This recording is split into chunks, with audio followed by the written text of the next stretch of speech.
Ya, kita balik lagi, melintasi lagi jalan lumpur ruas Beringin Salatih dan terus menuju Gele. Kita bisa saksikan betapa sulitnya jalan ini. Nah, apalagi saya menggunakan satu tangan ini karena tangan sebelah harus merekam kondisi ini biar dunia ini tahu bahwa kita ini susah. Kalau kita tidak merekam ini berarti dunia tidak tahu bahwa kita sedang susah.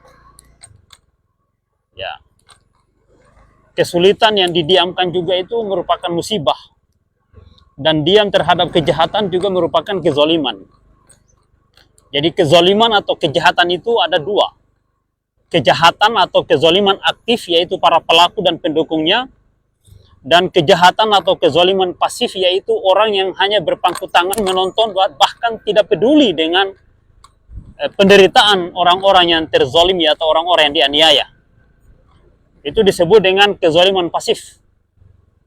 Ketika Anda tidak peduli dengan penderitaan warga Pulau Taliabu di jalan lumpur ini, maka Anda berbuat zalim kepada warga Taliabu. Namanya kezaliman pasif.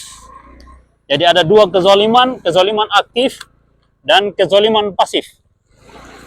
Bisa Anda baca di salah seorang ustadz kondang cerdas dan sangat berpengalaman, seorang filosof di Indonesia bernama Mohsen Labib.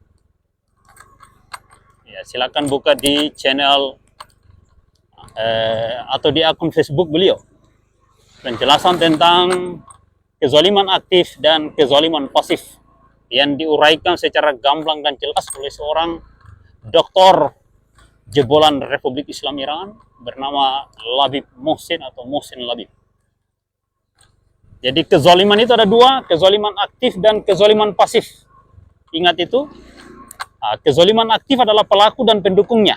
Pendukung kezaliman itu atau kejahatan itu atau penipuan atau korupsi. Itu namanya kezaliman aktif. Pelaku dan pendukungnya, penggemarnya.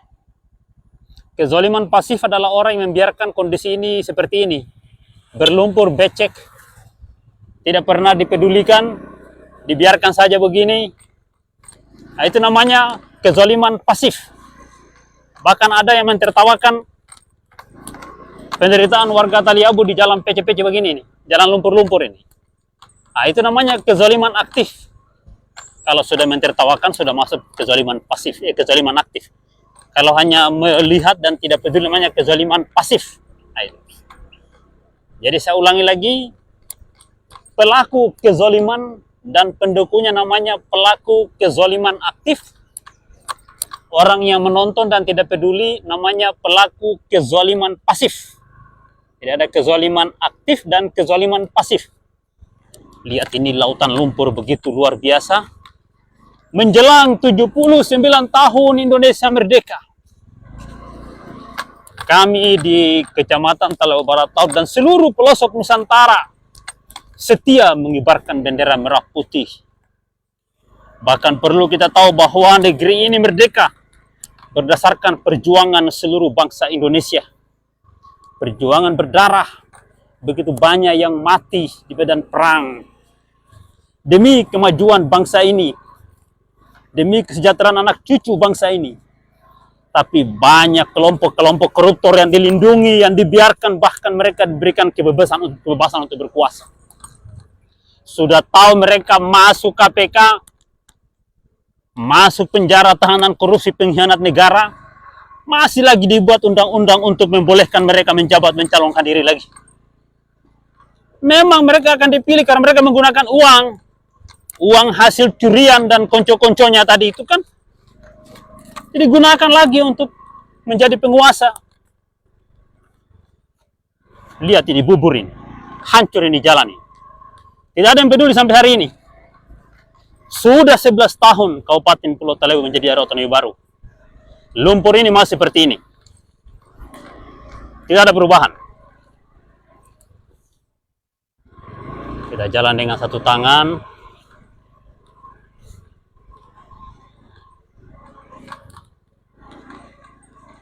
Ayo maju-maju. Menjelang 11 tahun kemerdekaan kita rayakan di lumpur-lumpur. Mari, mari, mari, mari. Nikmati, nikmati. Hanya orang gila yang mau mendukung penderitaan warga Pulau Taliabu. Penderitaan ini harus diakhiri dengan cara jangan mendukung golongan koruptor atau pendukung-pendukung simpatisan-simpatisan koruptor atau orang-orang yang pernah bersahabat dengan koruptor atau mengikuti selera koruptor, mengikuti rekomendasi koruptor atau penipu. Tidak boleh.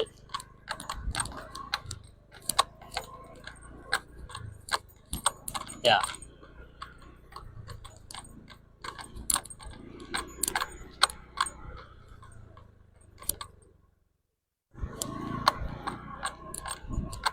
Di sini ada jalan potong yang dibuat oleh masyarakat karena mereka tidak mampu melintasi jalan lumpur ini melewati perkebunan orang, melewati kebun masyarakat. Mereka letakkan papan 2 lembar untuk lintasan motor darat. Nah, ini jalan poros yang sama sekali tidak pernah diaspal selama 79 tahun Indonesia merdeka. Ikuti perjalanan ini, jangan lupa like, komen, dan subscribe. Tindis tanda jempol ke atas, jangan tindis tanda jempol menghadap ke bawah. Tindislah tanda jempol menghadap ke atas. Tulisan subscribe tindis sekali untuk selamanya. Jangan unsubscribe, tapi harus subscribe. Sebarkan ke sahabat Anda dan silakan berkomentar yang baik agar negeri ini bisa mendapat perhatian dari mereka yang berwajib.